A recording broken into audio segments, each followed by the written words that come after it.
Hi, Dave Spalding from Handgun Combatives.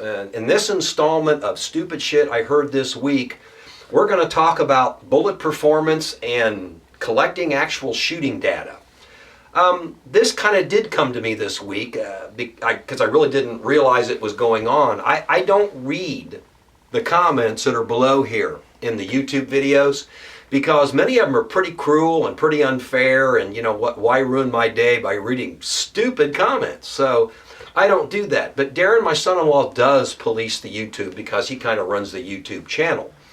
And I guess it's been a year and a half, maybe 2 years ago, we did a little review on the range where I talked about Corbin DPX. And apparently it was very well viewed. A lot of views on that, which I appreciate that very much. But a lot of the comments were not factual. Absolutely non-factual, and this just came to my attention this week. And as Darren was telling me about some of the comments, as a matter of fact, some of them got so nasty he just had to delete the comment section completely. But a lot of the comments actually came from people that didn't know what they were talking about. So I thought what we would do in this segment right here is we would talk a little bit about that. The first comment came up where I did not write my master's thesis on ammunition. Well, you know what, there, turd brain? Here it is, right here in front of me. It is, as you can see, the incapacitation effectiveness of police handgun ammunition, a thesis submitted in partial satisfaction of requirements for a degree in Master of Science in Criminal Justice Administration, and it was written by me. And we can actually open it up here a little bit. Let me get this clasp set back here. This is old. As you can see, I wrote it, pardon me here, folks. I wrote it in February of 1988, so it's dated. But there is a lot of data, information, research that went into this, shooting reports, stuff like that, and then we go back here past it, and we even get into some of my own testing of various ammunitions. And then along with that, I developed a network of people across the country, and law enforcement agencies, coroner's offices, medical examiners that shared shooting data with me. Data that was kind of like this report right here, where it goes into great detail of who was where and what and where the bullets were found and all these various things, and then actually into autopsy reports that go into various data of the actual wound paths and things like that. So I created or collected a great deal of that type of material along with bullets that were actually taken from autopsies. And this brought us to another asinine comment where a fella said, all of these are fake because it's illegal to have these bullets. Well, I don't want to call that guy an idiot, but I'm going to at least call him ill-informed because obviously he does not understand our system of jurisprudence. It is absolutely okay to possess these bullets that were evidentiary at one time once the case is disposed of. And that's why you're going to have bullets that were used in shootings from quite a while ago, because once you go through the initial trial and any appeals, by the time the law enforcement agency itself requests to dispose of the evidence in that case, because let's face it, you can't keep evidence forever. Once the case is closed, they're going to want to get rid of it off their shelves to make room for other evidence. So at the time the evidence is disposed of, all you have to do is go to the presiding judge and ask them, is it okay for educational purposes that we retain this bullet? We're going to use it for law enforcement or for firearms training. And I never had a judge yet that said no, and none of the people that share this data with me ever had a judge say no once the case was disposed of. So that individual, and I think Darren told me he was a fireman, so I'm not even sure, unless he was an arson investigator, what he would know about criminal justice and evidence procedures, but that was it. Anyway, the guy decided to blurt out stuff he didn't know about because you can possess this. And as you can see, I have just a small sampling of the stuff that I used to have. Since I've retired, I don't really collect this stuff anymore.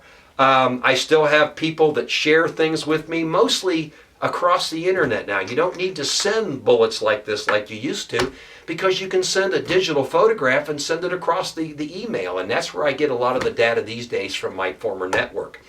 But to say I can't have these and to say that I made these up, well, that's crazy. You can look right at here and see that it's actually in an evidence container and it has a label on it. Now, I've obscured the names because, quite frankly, those are not your business. And as you can see, various agencies package their evidence quite differently. In this particular case, they used old 35 millimeter film containers. Over here, they used boxes that you can still see the evidence markings and the labels on it. Here's another one where it's actually a pill bottle, like you would have from a pharmacy. And this you can actually see written on here. Spent cartridge killed, taken from his head. So to say this stuff is fake, well, folks, it's going to be kind of hard for you to believe, but everything you read on the internet's probably not true. As a matter of fact, in this day and age, the stuff that's on the internet, you probably shouldn't believe it until you can confirm it from another source. But I can tell you that the bullets that I possess here have all been taken from actual shootings. So as we start getting comments down below in this one and people say this stuff's all made up, trust me, it's not. Don't believe me, get a hold of people like Evan Marshall or Masad Ayub or some of the other writers and trainers that deal in legal issues, and they'll tell you that you can get this kind of evidence. And you're probably kind of curious of what I have right here. So let's go through some of these just for your own edification. The first thing I want to show you is what it looks like when you try to shoot the lockout with a .38 caliber revolver. I always thought this was kind of interesting because on Hollywood you see people shoot the locks out all the time. Well, what you got right there is basically a .38 lead hollow point that just kind of spread out over the lock. Now, you know, you've got shock lock busters and things like that nowadays, but I always thought that was kind of interesting.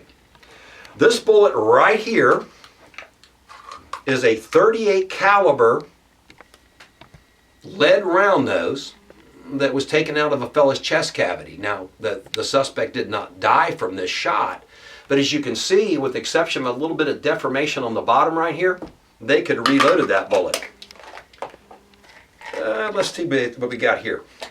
This right here is a 9 millimeter silver tip that was taken from a chest cavity, and this was a fatal bullet. This was a police shooting. You know, the 9 millimeter silver tip got a lot of bad reputation after the Miami shootout, but the fact of the matter is that this was the initial high performance hollow point for 9 millimeter bullets, and it actually did pretty well across the board. My friend Ed Lovett, who was in the Central Intelligence Agency Special Activities Division, said that this bullet was widely distributed around Africa, primarily with dignitary protection teams. They had a number of shootings with it, and the 9 millimeter silver tip actually did pretty well. Unfortunately, even in that FBI Miami shootout, you know, the guy was dead, he just didn't know it yet. But it did lead us into better ammunition, more high performance ammunition. And the perfect example with that would be this, nope, wrong one. This one right here. This right here, I ought to be able to see through the containers. Is it this one? Yeah, this one. That right there, my friends, is a 147 grain black Talon. And that was the beginning of the deep penetrating ammunition that was a result of the FBI Miami shootout. The black Talon was actually a pretty good bullet, and these little sharp petals that are on here are not real favored by medical examiners and stuff who may have to dig this out with their finger because it can cut through their glove. As a matter of fact, I know of a situation up in Minnesota where that actually happened, where a medical examiner cut his latex glove on one of those pedestals. But the black Talon was actually a pretty good bullet.